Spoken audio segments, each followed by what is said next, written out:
tenemos un tema de fragilidad institucional en Haití. Ok, entonces vamos a biometrizarlo. Es decir, todo ciudadano haitiano que esté en República Dominicana, que esté desempeñando una labor para la industria nacional, bueno, pues entonces nosotros tenemos que saber quién es.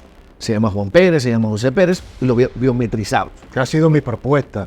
Identificarlo con datos biométricos que son únicos e irrepetibles en todo el planeta. Pero no hay dos seres humanos con datos biométricos idénticos. No existe la posibilidad. En los 8.000 millones ya que somos prácticamente en el planeta, en República Dominicana no va a ser la excepción.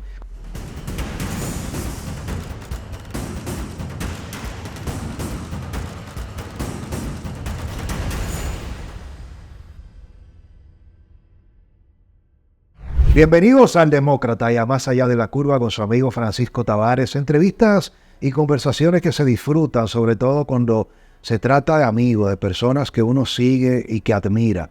Muy pocas veces recibo en el Demócrata a alguien con el que, a pesar de no haber interactuado tanto tiempo, siento que es un amigo de toda la vida. Alberto Fiallo, bienvenido.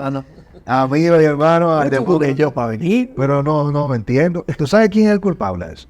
Vamos a echarle la culpa. Anómico. ¿Por qué no? Porque yo, oye, hace años que coincidimos con Nómico. Así, Quizás 7, 8 años. Y Wilson Polanco. Esa Nómico, esa estrella, a quien le envío un saludo y a Gloria. A que yo le digo, Nómiqui. Son amigos queridos y muy interesantes. Y le dije, pero vamos a juntar. Sí, tenemos que juntarnos, pero hace 8 años. ¿Tú sabes que tú deberías ser un demócrata en rap? Me gusta. Buenísimo. Me gusta. Y él inclusive te da la pauta. Sí, Nómico es tremendo. Un gran amigo. Bienvenido, Alberto. Me place y te agradezco me siento. Que me invitaras al acto de lanzamiento de tu candidatura a la senaduría por el Distrito Nacional con el Partido Acción Democrática, un evento a la altura, un gran público. Conocí grandes propuestas de las que quiero que más adelante conversemos y de verdad que me honra ver que te atrevieras y que te lanzaras precisamente a asumir este gran reto de hacer política desde la política. Así es. No, gracias porque me honras con tu presencia, como todos los que estuvieron ahí. Todos y todas los que estuvieron ahí ese día, muy importante para mí y obviamente es el inicio. Ahora hay que trabajar. Y de adulto. Quiero empezar conversando contigo algunos temas que son muy candentes hoy día. El tema de Haití, hay un conflicto importante. El presidente acaba de convocar el Consejo de Seguridad, dicho sea de paso, integrado por los diferentes cuerpos castrenses, migración y estamentos del lugar. Hay una discusión bastante fuerte entre el cierre de la frontera en Dajabón, el canal que busca drenar el río Masacre, crímenes y delitos cometidos por haitianos. No todos los ilegales indocumentados haitianos son malos, son criminales, pero nosotros tenemos una mezcla de buenas intenciones de un presidente y de un gobierno que parece que anda por otra vía. ¿Cuál es tu opinión de este tema? Mira, sí, por favor. El tema es bastante complejo. Y yo quisiera aprovechar tu programa para referirme al tema de política migratoria, porque no había tenido la oportunidad, qué mejor lugar que este, de referirme a ese tema, sobre todo mi posición desde la candidatura a la senaduría del Distrito Nacional. Vamos a hablar primero, si tú quieres, del detalle, es decir, la información que tenemos disponible es que una empresa privada, es el reclamo que hace el gobierno haitiano, está haciendo un desvío del río Masacre. Y la objeción es que primero, obviamente es una fuente fluvial, es decir, una fuente de agua, pero además que también en algunos puntos pareciera ser o es digamos que la frontera entre República Dominicana y Haití. Eso ha, digamos que levantado todo un tema de soberanía. Hay tratados internacionales, todo el tema del derecho del mar, que es la regulación internacional sobre el uso del mar en todas esas franjas que son, como tú bien sabes, mar territorial, zona económica exclusiva, está regulada por convenios internacionales. Y no puede un Estado desviar una fuente de agua en contra de otro Estado. Ya hay decisiones de la Corte Internacional de Justicia en ese sentido. Jurisprudencia internacional suficiente. Ahora, también es bueno saber que hay una montaña en la cordillera central que se llama Nalga de Maco, que es un parque nacional, así no se llama, Nalga de Maco, que está al sur de Los Almácigos, en Santiago Rodríguez, bien cercano a la frontera. De ahí nace el río Bertibonito. que es la principal fuente fluvial, es decir, la principal fuente de ríos en toda la isla del Santo Domingo, incluyendo Haití, en toda la Hispaniola. Lo que significa que si los dominicanos, quien pudiera hacer daño realmente es República Dominicana, cortando el paso de Artibonito porque no llegaría agua a Haití. Es decir, obviamente, Muy buen punto. no podríamos llegar. No, lo que quiero decir es que aquel que se siente que está siendo agredido, nosotros tenemos mucho más poder que los haitianos de dañar. Obviamente, nunca es nuestra intención proponer algo así. Lo que quiero decir es que no sería igual. Nosotros seríamos un bully. Si nos ponemos de vía, nosotros seríamos un bully en este caso. Vámonos al tema puntual. Esto lo que hace es que enciende ese debate sobre la migración haitiana que ha sido históricamente utilizado políticamente. Inclusive el PRM, que es un hijo o una, digamos, manifestación del PRD, sabe muy bien lo que es usar políticamente el tema haitiano, porque su principal líder no llegó a ser presidente, aparte de las artimañas del Balaguerato, porque fue una campaña de que con él iba a entrar entonces. ¿Te refieres a Peña Gómez? Me refiero al doctor José Francisco Peña Gómez. Entonces, el PRM debería ser el que menos permita que este tema se politice. Y eso nos permite, si tú me lo permites, ir al tema de la discusión sobre la política migratoria. Quiero que te tomes todo el espacio y el tiempo porque pocas veces tenemos a alguien con una posición, dicho sea de paso, al filo, con un abordaje profundo, hablando como jurista, como experto, como abogado, ahora como político, candidato a senador, pero desprendido de las pasiones. Y quiero que seas tan visceral y profundo y claro y contundente como quieras ser. No, así lo será, hermano. Y honestamente, el día que yo pierda esa autenticidad, entonces ya no soy un profesional que está haciendo política, sino un político profesional. Muy buena. Entonces, la política migratoria. Yo creo que en República Dominicana no debería haber ningún extranjero en condición migratoria irregular. Lo que llamamos incorrectamente ilegal. Nadie es ilegal. Lo que es ilegal es el hecho de la infracción a la ley migratoria, lo cual la gente conoce o dice correctamente como ilegal. Es una persona, ser humano, en condición migratoria irregular. Aquí no debería haber ninguna persona. Y eso incluye a los haitianos. Ahora bien, nos hemos negado a abordar el tema con seriedad y con profundidad. Aquí solamente hay que cumplir la ley.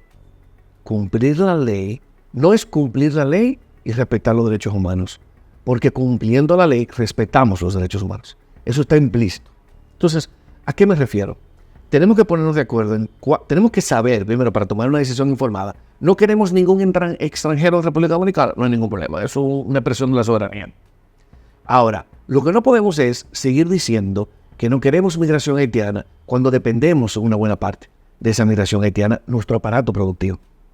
Y eso es perfectamente manejable. Me explico. Hoy tendríamos que, para tomar una decisión seria, pensar cuántos haitianos y haitianas nos apoyan en el aparato productivo. Cuántos están en la agricultura, cuántos están en la construcción, cuánto necesita el aparato productivo dominicano para entonces regularizarlos. Ese plan que se trató de hacer en el 2014, que tú lo sabes muy bien, que al final de cuentas terminó regularizando 250,000 ciudadanos haitianos y en algunos casos expedientes que no tienen ni un pedazo de papel, porque es un tema que compromete la seguridad nacional. Ok, tenemos un tema de fragilidad institucional en Haití. Ok, entonces vamos a biometrizarlo. Es decir, todo ciudadano haitiano que esté en República Dominicana, que esté desempeñando una labor para la industria nacional, bueno, pues entonces nosotros tenemos que saber quién es. Se llama Juan Pérez, se llama José Pérez, y lo biometrizamos. Que ha sido mi propuesta. Identificarlo con datos biométricos que son únicos e irrepetibles en todo el planeta. Pero no hay dos seres humanos con datos biométricos idénticos. No existe la posibilidad. En los 8,000 millones ya que somos prácticamente en el planeta, en República Dominicana no va a ser la excepción. Pero quiero que... Pero antes de eso, los americanos, con tu visa, tú tienes que dar tu dato biométrico. Y ellos te biometrizan, independientemente de que tengas un pasaporte dominicano. Ellos se encargan de saber que tú eres Francisco Tavares. Y te asignan un número. Y te asignan un expediente. Entonces eso es perfectamente normal. Pero la gente tiene que saber que el 95% de la población haitiana que es flotante entra y sale el mismo día de República Dominicana. Nosotros tenemos que entender, cuando vamos a tomar una decisión, tiene que ser una decisión consciente. no una decisión basada en pasiones o en miedos de que van a entrar bandas o de que hay algún tipo de incremento de la criminalidad por parte de los nacionales haitianos. Tenemos que tomar decisiones que sean coherentes con lo que necesitamos como país. Pero nosotros tenemos la soberanía. Lo que no podemos tener es lo que tenemos ahora mismo. Un gran desorden en la política migratoria, una frontera sumamente porosa, donde hay altos niveles de corrupción que todo el mundo sabe. Tú sabes que yo sé, que tú sabes que yo sé. Y nadie haciendo nada, simplemente reclamando un tema digamos, reviviendo esa invasión haitiana, un tema de patriotismo asociado a un tema que es puramente de política migratoria. No debe haber quiero ser muy claro, no debe haber ningún extranjero en República Dominicana en condición migratoria irregular. ¿Cómo resolver, Alberto, ya fuera de esa parte técnica con la que estoy de acuerdo, pero cómo resolver una cultura de las mafias que se aprovechan de esa realidad? No es simple. El presidente Luis Abinader solo debería tomar la decisión de convocar al Consejo de Seguridad y decirle al ministro de Defensa, Teniente General Carlos Luciano Díaz Morfa: ministro, en 90 días en República Dominicana tenemos que hacer lo necesario para repatriar a todos los indocumentados con estatus ilegal. Al ministro de Trabajo: usted tiene que intervenir, procesar y multar a todas las empresas medianas, pequeñas, muy pequeñas, hasta las muy grandes, que no regularicen, que no estén dispuestas a darle un contrato laboral para que esos indocumentados puedan aplicar a una visa de trabajo en República Dominicana. Tenemos una doble moral, porque mientras el Estado Dominicano, con tus recursos y los míos, no con el dinero del presidente, no con el dinero de Danilo ni de Leonel, con el dinero nuestro, financia un gasto de bolsillo de 10,000 millones en educación, 12,000 millones en el gasto de salud. Entonces los empresarios en la industria, las zonas francas, en el turismo, los haitianos se están conchando, hay una desnacionalización del empleo, y concluyo diciéndote, es un muy buen negocio, porque todos los empresarios dominicanos no le pagan a los extranjeros haitianos lo que deberían. Ahí es. No pagan TCS, evaden el pago de sus derechos adquiridos. Es decir, a los haitianos, en vez de pagarle 1,200 pesos en el jornal, le pagan 500. No hay vacaciones porque no pueden exigir nada. No hay sueldo, salario número 3. Entonces, como se evaden todas las responsabilidades, el pueblo la financia y el empresario explota al extranjero. Pero justifica que sin ese extranjero la economía se para. Entonces, es un negocio donde se involucra la doble moral de la política. Y te pregunto a ti, si tú tuvieras el poder en este momento, Alberto, con el conocimiento y la disposición y la coherencia de tu principio de enfrentar eso, ¿cómo lo enfrentarías? Muy fácil. Yo creo, bueno, cuando digo muy fácil, porque ya tengo elaborada la respuesta, no porque sea un tema fácil, es un tema que involucra muchos aspectos. Lo primero que haría sería convocar a mi aparato productivo para preguntarle cuántos haitianos y haitianas necesitamos en la República Dominicana para que esas tareas que han sido naturalmente desarrolladas por ellos, la construcción, la agricultura, puedan ser. ¿Cuántos necesitamos? Con un margen evidentemente que permita el tema flotante. Después de eso, regularizar esa cantidad de personas, ofrecer la misma cantidad de visas a las personas que ya estén instaladas o a las personas que vengan, esa misma cantidad de visas de trabajo, que son visas temporales, para ejecutar el trabajo para que han sido contratados. Y después de que tenemos esa cantidad, entonces arreciar el tema de la política migratoria, como tú muy bien lo explicaste. Es que no podemos tampoco, ellos no pueden ser buenos por una cosa y malos para otra. Claro. O sea, ellos no pueden ser buenos para que nosotros tengamos una construcción creciendo, un aparato productivo, una economía creciendo, pero entonces malos para estar aquí porque atentan contra contra el patriotismo. Entonces nosotros tenemos que tomar decisiones serias. En ese sentido, entonces, tenemos que arreciar las leyes de personas que utilizan a ciudadanos en condición migratoria irregular para tareas productivas que ya han sido previamente aprobadas y que están incluyendo en esta parte. Pero también nosotros necesitamos reforzar el tema de la frontera. La frontera es un gran espacio de corrupción, que es el que permite que esas mafias ocurran. Totalmente. Pero ¿qué tú hacías? O sea, ¿cómo tú terminas evitando que esto se dé si no es con el que se beneficia? Me explico. Los haitianos no vienen, como dije, el 95% de haitianos vuelve a su país diariamente. Entonces los haitianos no vienen aquí porque tienen una predilección particular por República Dominicana. Ellos vienen aquí porque están buscando condiciones de vida. Entonces, el que venga en una mejor condición de vida, el que venga a buscar trabajo y esté calificado para eso, bajo este programa que te propongo, bueno, entonces podrá entrar a la República Dominicana. Después no debemos permitir que haya nadie en condición migratoria irregular en el territorio dominicano. Esa es la posición. ¿Y cómo lo atacamos? Con el que se beneficia.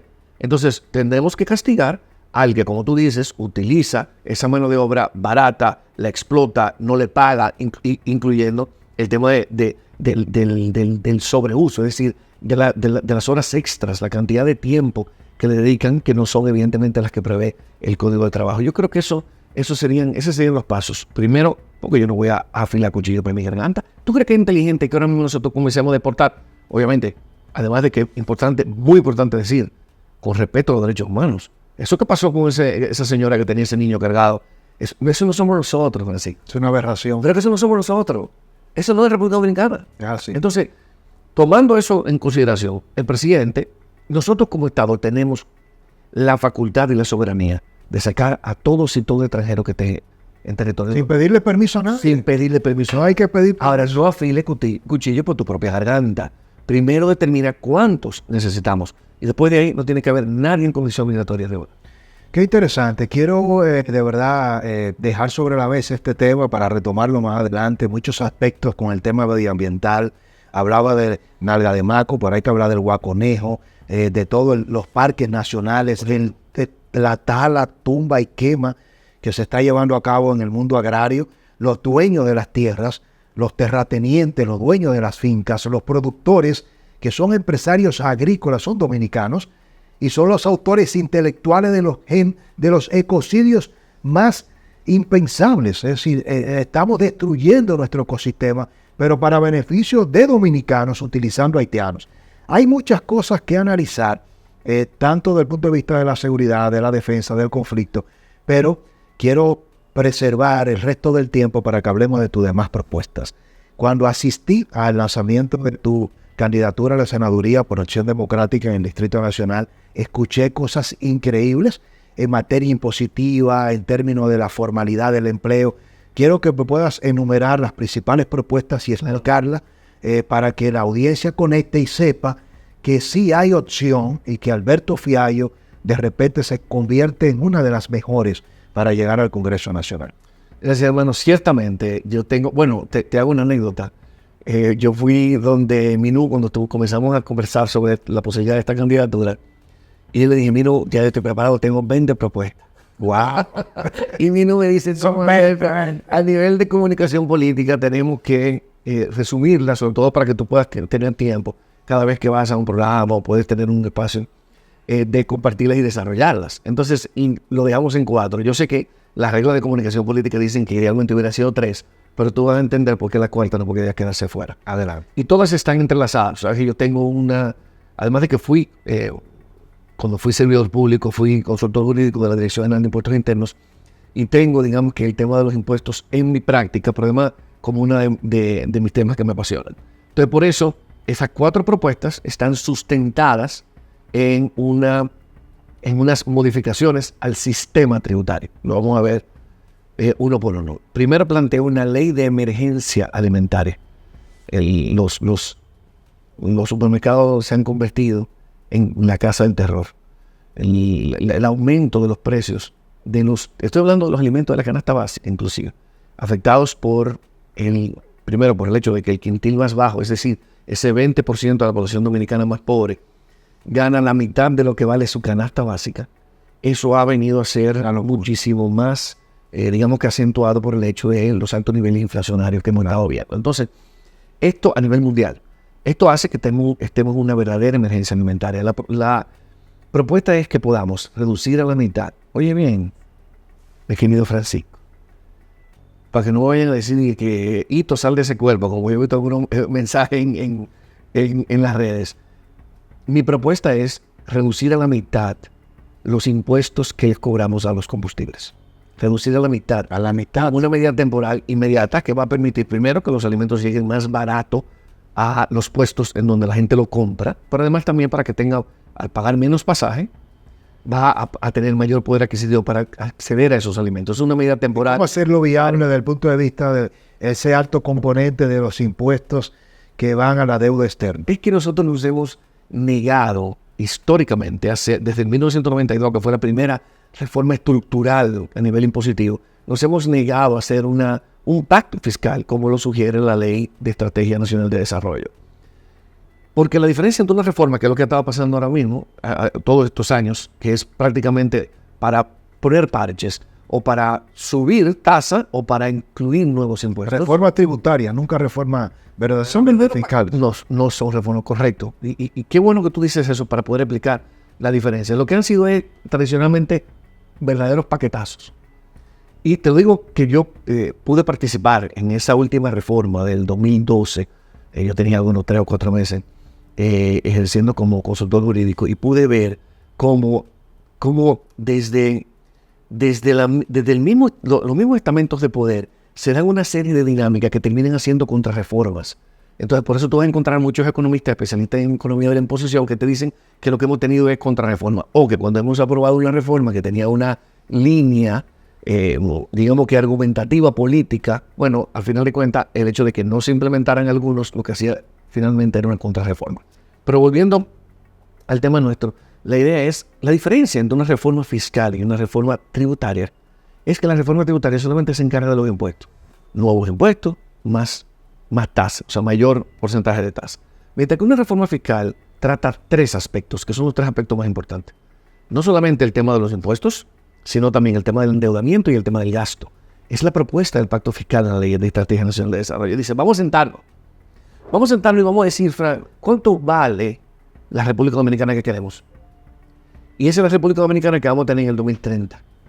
Esa República Dominicana, para tener profesores que enseñen, escuelas en condiciones óptimas, niños comiendo, desayunando y comiendo comida de calidad, para poder tener hospitales, que no tengamos 186 hospitales fuera de los hospitales autogestionados donde los residentes, inclusive tú lo estás viendo en los podcasts, que tienen que andar con jeringuilla y con gasa, porque por razones de humanidad no pueden dejar con ellos. Es una vergüenza, que es inimaginable. En pleno siglo XXI hablar de tanto dinero tirado por la borda en el sistema de salud.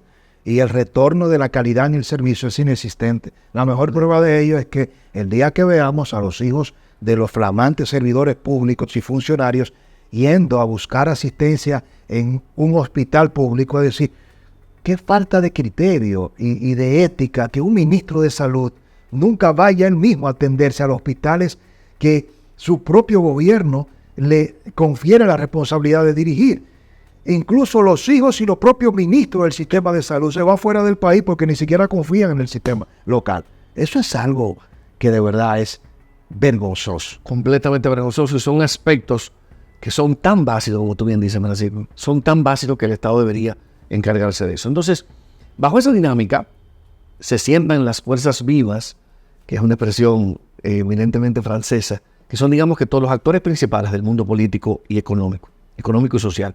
Y dicen, ok, ¿cuánto vale la República Dominicana que queremos? Bueno, para nosotros tener la República Dominicana que queremos, con la presión tributaria necesaria, pero además que pueda satisfacer toda esta necesidad, pero además que estemos apostando al desarrollo, que podamos tener jóvenes que estén insertados y pueden estar estudiando robótica, donde nosotros no tengamos una economía de servicio solamente textil, sino que también podamos ofrecer un espacio donde tú puedas tener y la innovación, el desarrollo, todo ese tema. Eso nos costaría 100 millones de pesos. Te estoy diciendo un número inventado. Bueno, ¿cómo obtenemos esos 100 millones de pesos? Bueno, sabemos que esos 100 millones de pesos no pueden salir nada más del bolsillo de la gente a través de impuestos. Obviamente, todos debemos participar. Ok, entonces, para conseguir esos 100 millones de pesos, de impuestos van a salir 50 millones de pesos. Ok, perfecto. ¿De dónde sacamos nosotros 50 millones de pesos? De 2. Nos endeudamos y ajustamos el gasto. Nos ajustamos los pantalones. Entonces hay que buscar 25 millones de pesos de eso que tiene que eliminarse del gasto de este estado gigante que tenemos en República Dominicana. Y finalmente el tema del endeudamiento. Un endeudamiento de calidad. Actualmente el 66% del Producto Interno Bruto está... hemos comprometido el 66% del Producto Interno Bruto. Estamos llegando a números preocupantes.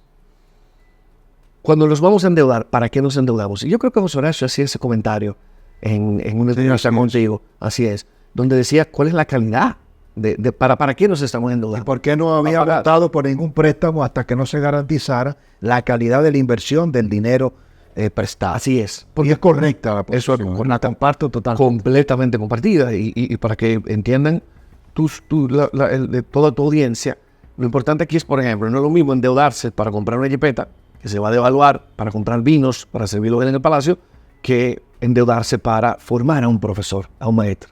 Eso es retorno social. Ese maestro nos va a devolver con creces esa formación y va a formar a futuras generaciones. Eso es un acto inteligente y es un endeudamiento inteligente. Entonces, bajo esas tres modalidades es que tenemos que pensar el tema de la reforma, en este caso del pacto fiscal. Entonces, históricamente hemos tenido parcho, volviendo a mi propuesta. El impuesto al combustible es un 8%, alrededor de un 8% de los ingresos del Estado. O sea que para esa reducción tendríamos que buscar 75 mil millones de pesos. Guárdenmelo ahí. Yo voy a seguir desarrollando las propuestas y te voy a decir dónde van a salir. Adelante.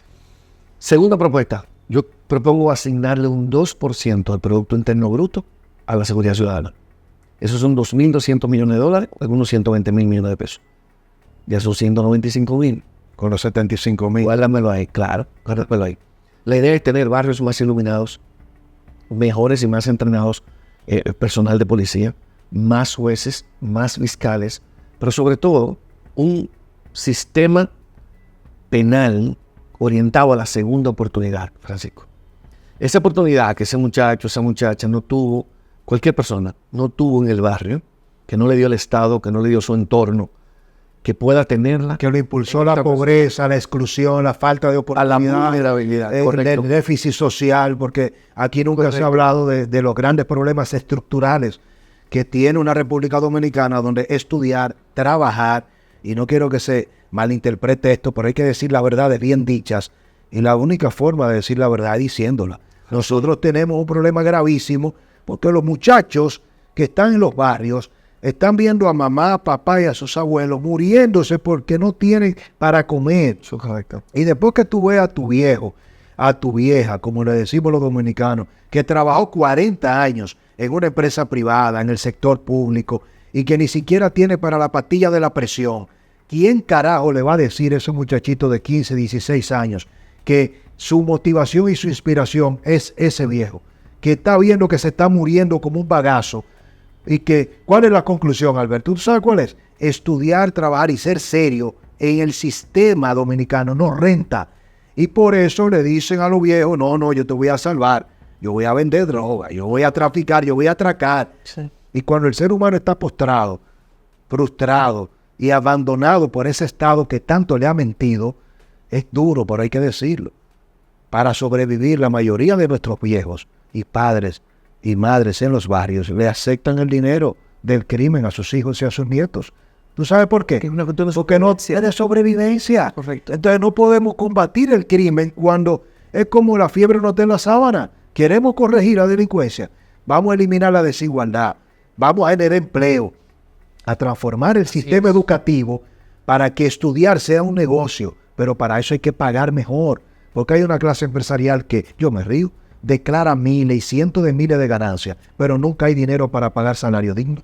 Pero ¿y cómo es que tú estás ganando tanto dinero y no tienes para pagar? Que ese es un tema que nosotros deberíamos desarrollar Óyeme. aquí. Dedicarle un programa solamente a la discusión sobre el mercado laboral dominicano. Me parece muy interesante eso. Y por eso conecto y creo que es muy bien enfocado tu propuesta al tema de la seguridad ciudadana. Muy de la mano, creando las condiciones de la calidad de vida para poder cambiar la dinámica de una reproducción parasitaria de un sistema corrupto. Y el corrupto no es Jean Alain nada más. El corrupto no es Cáceres, ni Danilo. Los principales corruptos están en el sistema privado. Que son un tema que no se insaciables, aborda. que no se aborda. Eso es así. Pero continúa. Eso es así. No, estoy completamente de acuerdo contigo. Entonces, bajo esa temática, la idea es darle todas estas propuestas que han sido pensadas, que han sido elaboradas con todo el cuidado, pero además cargadas de muy buenas intenciones, Francisco. Por eso yo las presento para que tengamos una discusión y una narrativa, digamos, que podamos debatir. Pero pueden ser perfectamente enriquecidas. Nadie es dueño de todo el conocimiento. Entonces, van a haber aportes muy buenos, que yo estoy seguro que vamos a recibir, vamos a tener haters también, pero vamos a tener aportes muy buenos que van a enriquecer esta propuesta. Y ella está pensada en fases. Como toda buena propuesta, está pensada en tener un impacto que vaya concatenándose. Entonces, obviamente, cuando nosotros podamos tener más jueces y más fiscales, que no tengamos que durar 85, te confieso que yo duré, mientras era consultor jurídico de la DGI, persiguiendo evasores, y en un caso tuvimos que durar 80, el Estado, la Dirección General de Impuestos Internos, 85 audiencias preliminares para conseguir un auto de apertura a juicio contra un evasor. Entonces, la verdad es que es un sistema que la verdad que la pone muy difícil. Ya después de que ese joven entra, ese o esa joven entra a, estoy viendo el caso más dramático, nuestros jóvenes, entra a un centro de privación de libertad, ahí tiene que tener una segunda oportunidad. Y esa segunda oportunidad tiene que ir acompañada de lo que no hemos hecho, y es darles reinserción. Es decir, ese muchacho que cometió esa falta va a un programa que no solamente le da la oportunidad que no tuvo, porque le va a dar formación, le va a dar las herramientas para poder ser autosostenible, autosuficiente económicamente, inclusive ayudar a su viejo y a su vieja, pero también reinsertarlo, porque hay todo un estigma alrededor de las personas que salen de la cárcel, de los ex convictos, y eso hay que también trabajar. Cuando nosotros logremos esto, que eso es un tema que nos puede tomar años, pero no importa, cuando la voluntad es firme, el tiempo pasa rápido. Cuando nosotros terminemos esta parte, entonces tenemos que hacer un sistema penal más firme también. Nosotros no podemos tener delincuentes entrando y saliendo de la cárcel. Claro. Nosotros no podemos tener el baby, que tenía 85 fichas, o sea, 85, que tenía varias personas asesinadas. Caso de Luisito La Uva ahora, con 10 asesinatos. La Uva, y va el juez y le dice, no, aquí la medida de coerción que solicitó el Ministerio Público es un allanamiento por robo. Pero el expediente tiene 10 asesinatos. No, una fianza. Eso es así. Entonces, ¿qué tenemos que hacer? Nosotros tenemos que tener un sistema penal muy fuerte. Para esos delitos de digamos que mueven la humanidad, esos secuestros, esos robos con violencia, esos asesinatos, los reincidentes, tenemos que castigar. Cero tolerancia. Cero tolerancia con la reincidencia. Entonces, usted, por el hecho de ser reincidente, tiene una pena mayor. Pero si usted hizo 3 veces, cometió la primera, usted volvió a la segunda y volvió a la tercera, solo eso debe conllevar una pena. Solamente eso debe ser una infracción, que es el tercer strike. Usted se ponchó, hermano. Me gusta. Es que nosotros no podemos tener un sistema donde nosotros tengamos muchas uvas. Esa es la verdad. Entonces, esa es la propuesta en cuanto a seguridad ciudadana. Obviamente, no se podría quedar de mí una propuesta que tuviera que ver con el desarrollo de la mujer. Esta ley se llama Vive Mujer. Este proyecto de ley se llama Vive Mujer. Lo que pretende es trabajar en la base, Francisco, de la razón de los feminicidios. Va de 51 mujeres en este año muertas en manos de sus parejas o exparejas. Eso tiene que acabar. Se ha convertido en una crisis real el tema del asesinato, el tema de los feminicidios. Pero, ¿por qué esta respuesta, que te confieso que a veces es desarticulada por parte del gobierno, es una respuesta reactiva? No estamos atacando la base del problema, que es la forma en la que los hombres vemos a las mujeres. Cuando tú te casas en la cultura machista dominicana, la mujer comienza, inmediatamente pasa a ser parte del mobiliario. Eso es tuyo, hermano. No me la mueva de ahí, que ahí es que va ella. Entonces, nosotros tenemos que trabajar desde el colegio en una formación de los niños en perspectiva de género. ¿Tú me oíste? Yo no dije ideología de género, claro. Yo dije perspectiva de género. ¿Qué significa eso? Que el niño tiene que saber desde temprana edad que la mujer y el hombre son iguales en cuanto a derecho de acceso y oportunidades. Que la única diferencia que ellos tienen es biológica, exclusivamente, sino que ellos tienen el mismo derecho de estudiar, de desarrollarse y además compartir las tareas del hogar. Pero además yo necesito una red de apoyo mucho más robusta. ¿Cuál es la red de apoyo? No solamente guarderías. Aquí nosotros tenemos que tener espacios donde haya personas que con una condición mental, por ejemplo, con niños, por ejemplo, que tienen necesidades especiales. Nosotros tenemos que tener esa red de apoyo para que la mujer pueda salir a trabajar y ser productiva, porque a ella la sociedad le ha confiado el cuidado, Francisco. Ella es la que cuida a los niños, los viejitos, los enfermos, el marido cuando se enferma. O sea, ella es la que está como mujer. O sea, nosotros entendemos que por su condición de mujer, ella es la que está encargada del cuidado. Bueno, si eso es un tema cultural, vamos a ayudarla a que ella también pueda desarrollarse. Vamos a crear las condiciones para que ella pueda desarrollarse económicamente también. Esa es la ley Vive Mujer. Y la última, que es la ley de justicia tributaria. La idea es simplificar el sistema tributario. Es muy, tú lo sabes. Tú fuiste en algún momento un emprendedor, ahora tú eres un próspero empresario. Tú sabes lo difícil que es. Muy difícil. Es muy muy complejo. difícil es declarar. El sistema está diseñado para quebrarte. Para que, no, para Es un socio obligado que no te da ningún retorno, ni en utilidades sociales, ni en ninguna protección. y que te la ponen en China. En nada. Y que te la ponen en China. No, tienes que llenar un 606, un 607. IT1, un IT1 y R2. Una locura. Es una locura. Está diseñado para dos cosas. Para que tú dejes Sí. el negocio o para evadir. O para que te vayas a la informalidad. Eso es correcto. Entonces tenemos un tema de simplificación. Hay que simplificar el sistema tributario y esa es la propuesta en este proyecto de ley. Pero además también formalizar. 2.5 millones de dominicanos y dominicanas están en la informalidad. Wow. Más del 50% de la fuerza laboral activa. Pero pensemos desde el punto de vista humano. Esas son personas que no están cubiertas por la seguridad social. Que no tienen una administradora de fondo de pensiones, que no tienen acceso al tema de accidentes laborales. Están fuera del sistema también, son una especie de sombra que nadie ve, porque no podemos hacer políticas públicas sobre personas que no sabemos dónde están. Claro. Entonces, el tema de la formalidad, a través de incentivos que lleven a la formalidad, tenemos que lograr que haya mucho mayor formalidad. Esas dos medidas solamente. Solo con esas dos medidas que, debo decir, esto no es una quimera, esto no es populista. Yo soy sumamente feliz de discutir cualquiera de estas propuestas con numerito. Cualquiera de estas propuestas con quien sea.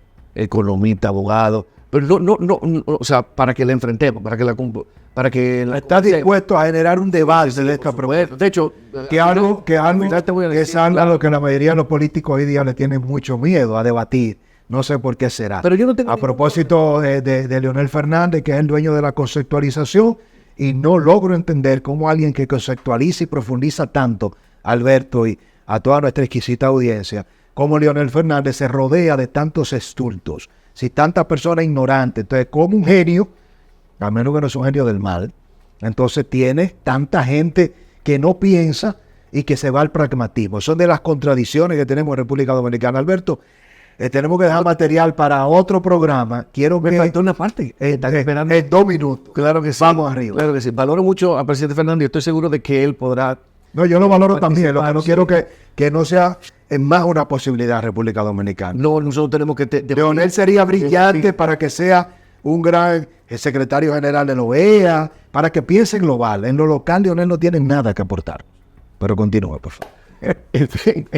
Entonces, esto no es raro. Es decir, esto no es extraño. Lo que estoy proponiendo, de nuevo, que estoy dispuesto a que pase por el tamiz de economistas o de abogados, esto ya está en nuestro sistema. Ya el régimen simplificado de tributación te simplifica todo el proceso de declaración de impuestos, que no lo tienes que hacer una vez al año, pero al mismo tiempo te crea unas tasas diferentes, que es lo que propongo reducirlo. Si nosotros logramos esto, estaríamos generando 225 mil millones de pesos. Con esta medida, 225 mil millones de pesos. ¿Cuánto necesitamos? Ahí están, 195,000. Entonces lo otro va para... Quedaron 30,000. Para la red de apoyo de la mujer. Wow, bien. Te felicito. Tremendo. Vamos a debatir, lo importante Qué es bueno. vamos a debatir. Quiero enviar un mensaje final a la audiencia, mirando de la cámara, para que toda la gente sepa que tiene una opción, que Opción Democrática presenta al candidato a senador por el Distrito Nacional, Alberto Fiallo. ¿Cómo te despides, Alberto? Bueno, yo creo que yo tengo un compromiso. He estado estudiando el derecho, la ley, en los últimos 23 años. He estado enseñando el derecho en los últimos 23 años y creo que puedo ir al Senado a aportar desde el punto de vista técnico. Pero también tengo un gran compromiso con mi país. Por eso yo me atrevo a decir por primera vez en tu programa que al final de cuentas, votando por mí, de hecho no vote por mí, vota por ti. Esa es la propuesta. Votando por mí, vas a estar en cada sesión del Congreso, finalmente vas a tener una voz que va a ser el contrapeso, sobre todo con los gastos y todo el peso del gobierno central, del Poder Ejecutivo. Y votando por mí, vota por ti. Qué interesante, gracias de verdad. Ha sido muy placentero escucharte. Para mí, hermano. Será la primera de muchas conversaciones. Por favor.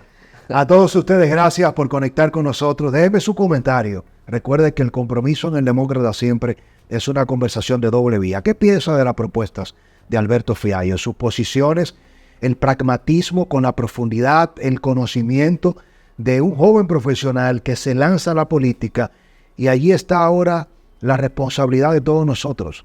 Cuando nos cansamos de decir, nadie piensa, nadie sirve, y aparece una nueva propuesta con el contenido, la calidad, la coherencia y el compromiso de hacerlo diferente. ¿Votaremos el voto o vamos a votar por cada uno de nosotros, como dice Alberto Feayo? ¿Votaría usted por Alberto? Votando por él, ¿votas por ti? Déjeme su comentario. Bendiciones.